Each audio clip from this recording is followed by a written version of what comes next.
सर्वप्रथम अटल tinkering lab में उपस्थित परम सम्मानित आदरणीय अध्यक्ष महोदय को मेरा सादर प्रणाम। मेरा नाम शिक्षा नौटियाल है। मैं कक्षा 12वीं की साइंस सेक्शन बी की छात्रा हूँ।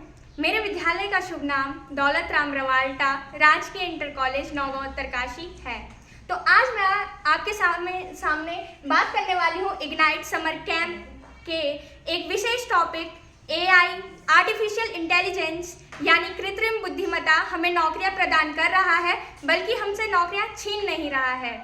तो सबसे पहले तो हमें ये समझना होगा कि जो हमारे क्षेत्र में कहीं पर भी तकनीकी अगर आती है तो सभी लोग घबरा जाते हैं। उदाहरणतः जैसे कंप्यूटर, जब कंप्यूटर शुरुआत में इसका प्रचलन हुआ था तो कई लोग डर चुके थे। कई लोगों को लग रहा था कि ये लाखों लोगों की नौकरियां छीन लेगा, लेकिन हुआ इसका विपरीत, यानी इसका उल्टा हुआ। इसने कई सारे क्षेत्रों में जैसे IT sector, digital marketing, online business जैसे कई क्षेत्रों को बढ़ावा दिया, जिसमें कि आज लाखों लोग काम कर रहे हैं, लाखों लोगों को रोजगार प्राप्त हो रहा है। वहीं बात की जाए AI की, आर्टिफिशियल इंटेलिजेंस की, वह भी इसी की तरह समान रूप कार्य करेगा, जैसे कि कई सारे क्षेत्रों में रोजगार के अवसर प्रदान करेगा। जैसे कि हमें education sector and health sector, कृषि सेक्टर एंड जो हमारे रोबोटिक्स है, साइबर जो हमारे सिक्योरिटीज जैसे सेक्टर्स हैं, उनको आगे बढ़ावा देगा, जिसमें कि कई लोगों को रोजगार प्रदान होगा। साथ ही में जो हमारा AI आर्टिफिशियल जो इंटेलिजेंस है, वो हमें मदद करेगा कि कम समय में ज़्यादा गुणवत्ता वाला कार्य हो।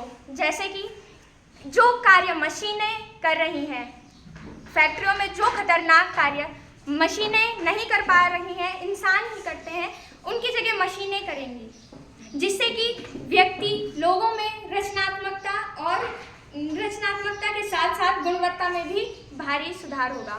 साथ ही में जो AI है वो कई सारे आजकल रोजगार के अवसर प्रदान कर रहा है, जैसे कि एडिटिंग, आजकल कंटेंट क्रिएशन के साथ साथ लोग इतना ज़्यादा खुद को आगे बढ़ा चुके हैं कि कई सारे जो हमारे यूट्यूबर्स हैं वो पैसे कमाने के साथ साथ खुद को आगे इनोवेट कर रहे हैं। साथ ही मैं इसके संदर्भ में संस्कृत में कुछ शब्द प्रस्तुत करना चाहूँगी। अहम अत्र कृत्रिम बुद्धिमतां समर्थनं करोमि। कृत्रिम बुद्धिमत्ता मानवस्य स्वविचार शक्तिं क्षीणां न करोति। यदा सर्वं कार्यं यन्त्रेण क्रियते तदा मनुष्यः स्वयं चिन्तनं न त्यजति।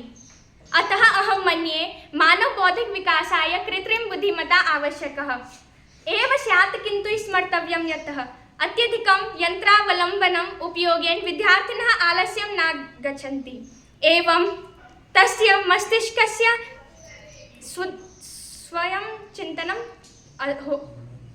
अस्ति। So thank you.